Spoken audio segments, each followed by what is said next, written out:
जब हम निवेश करते हैं तो फैसले कौन लेता है, हम या हमारा दिमाग? असल में हमारे दिमाग के अंदर कुछ ऐसी मनोवैज्ञानिक ताकतें हैं जो हमारे पैसों से जुड़े फैसलों पर असर डालती हैं और अक्सर हमें इस बात का पता तक नहीं चलता। चलिए आज इन्हीं अदृश्य ताकतों के बारे में जानते हैं। चलिए एक सवाल से शुरुआत करते हैं। क्या कोई खुद को एक औसत से बेहतर ड्राइवर मानता है? बस एक पल के लिए इस बारे में सोचिए।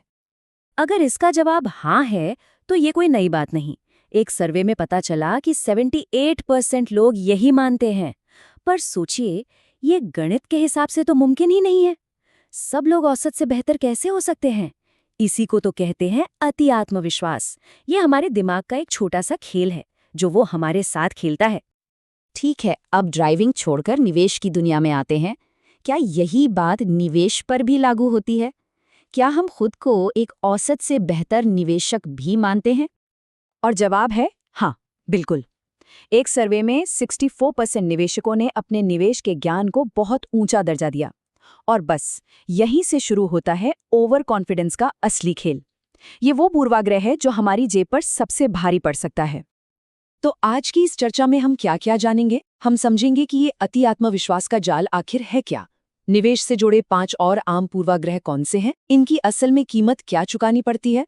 और सबसे जरूरी, इनसे बचने के तरीके और एक सही सलाहकार की पहचान कैसे की जाए।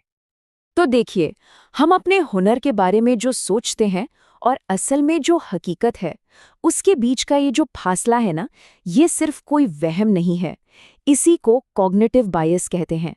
और ये वो बायस है जिसका सीधा असर हमारी मेहनत की कमाई पर पड़ता है। लेकिन मजे की बात तो ये है कि ओवर कॉन्फिडेंस तो बस कहानी की शुरुआत है। हमारा दिमाग ना फैसले लेने के लिए ऐसे कई शॉर्टकट लेता है जो हमें निवेश के सही रास्ते से भटका सकते हैं। इसमें पहला है हर्ड मेंटालिटी, यानी कि भेड़ चाल। जब सब एक तरफ भाग रहे हों तो हमें भी लगता है कि भाई वहीं जाना सही होगा। ये होता है फोमो की वजह से, मतलब फियर ऑफ मिसिंग आउट। कहीं कोई बड़ा मौका हाथ से निकल ना जाए। गेम स्टॉप की कहानी तो याद ही होगी, वो इसका सबसे क्लासिक उदाहरण है, जहां लोगों ने सिर्फ भीड़ को देखकर पैसा लगा दिया। और इसका असर कितना गहरा होता है, जरा ये आंकड़ा देखिए। सिर्फ 5% लोग बाकी 95% लोगों के फैसलों को हवा दे सकते हैं। मतलब एक छोटी सी चिंगारी पूरे जंगल में आग लगाने के लिए काफी है। हमारा बाजार कुछ इसी तरह काम करता है। दूसरा दिमागी खेल है लॉस अवर्जन। मनोविज्ञान साफ कहता है कि 1000 रुपए कमाने की खुशी 1000 रुपए खोने के गम से कहीं कम होती है।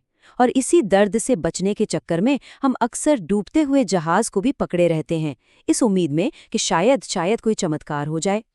और ये बात बिल्कुल सच है। नुकसान का डर हमें सही तरह से सोचने ही नहीं देता और हम भावनाओं में बहकर एक के बाद एक गलत फैसले करते चले जाते हैं। और लिस्ट यहीं खत्म नहीं होती, 3 और हैं। कन्फर्मेशन बायस, मतलब हम वही सुनते हैं जो हम सुनना चाहते हैं। फिर है एंकरिंग बायस, यानी जो बात पहली बार सुन ली उसी पर अटक गए। और एंडाउमेंट इफेक्ट, अपनी चीज चाहे वो एक खराब स्टॉक ही क्यों ना हो, हमें सोने की लगती है। तो ठीक है, हमने दिमाग के इन खेलों को समझ तो लिया, पर बड़ा सवाल ये है कि इनकी कीमत क्या चुकानी पड़ती है। ये हमारी जेब पर कितना बड़ा डाका डालते हैं। जब हम इन पूर्वाग्रहों के चक्कर में आकर बार बार शेयर खरीदते बेचते हैं ना, तो हमें लगता है कि वाह, हम कितने एक्टिव हैं, बाजार को अपनी उंगलियों पर नचा रहे हैं। लेकिन असलियत क्या है? असलियत ये है, SPIVA रिपोर्ट का ये नंबर देखिए। पिछले 10 सालों में 96.9% एक्टिव पोर्टफोलियो अपने बेंचमार्क इंडेक्स को भी पार नहीं कर पाए। मतलब ज्यादातर मामलों में कुछ न करना ही सबसे स्मार्ट मूव होता। तो क्या इसका मतलब ये हुआ कि हम अपने ही दिमाग के गुलाम हैं? नहीं, ऐसा बिल्कुल नहीं है। अगर हम इन जालों को पहचान सकते हैं तो इनसे बाहर निकलने का रास्ता भी बना सकते हैं। चलिए, अब समाधान की बात करते हैं। इनसे बचने के लिए 3 मजबूत कवच हैं।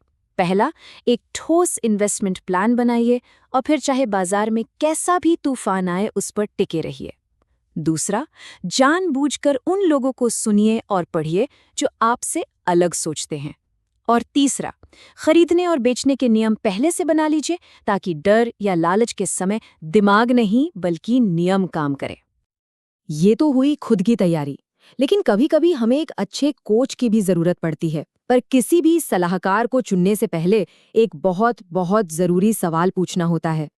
देखिए, सलाहकार दो तरह के स्टैंडर्ड पर काम करते हैं, फिड्यूशरी और सूटेबिलिटी। फर्क समझना बहुत जरूरी है। मान लीजिए हमें कार खरीदनी है। फिड्यूशरी सलाहकार हमारी जरूरत देखकर हमें एक प्रैक्टिकल फैमिली कार लेने को कहेगा, लेकिन सूटेबिलिटी वाला हो सकता है कि हमें एक महंगी स्पोर्ट्स कार बेच दे। क्यों? क्योंकि एक की वफादारी हमारे प्रति है और दूसरे की अपनी कंपनी और कमीशन के प्रति। इसीलिए किसी भी सलाहकार से बात करने पर सबसे पहला और सबसे अहम सवाल यही होना चाहिए, आप किस मानक का पालन करते हैं। ये जानना अपनी फाइनेंशियल सुरक्षा की पहली सीढ़ी है। क्या उनकी सलाह हमारे हित में है या उनके कमीशन के? तो आखिर में सवाल बस एक ही बचता है। अब जब हम ये जान गए हैं कि हमारा दिमाग हमें कैसे कैसे धोखे दे सकता है, तो हमारे अगले निवेश के फैसले का कंट्रोल असल में किसके हाथ में है, हमारे या हमारे इन पूर्वाग्रहों के? इसका जवाब सिर्फ हमारे पास है।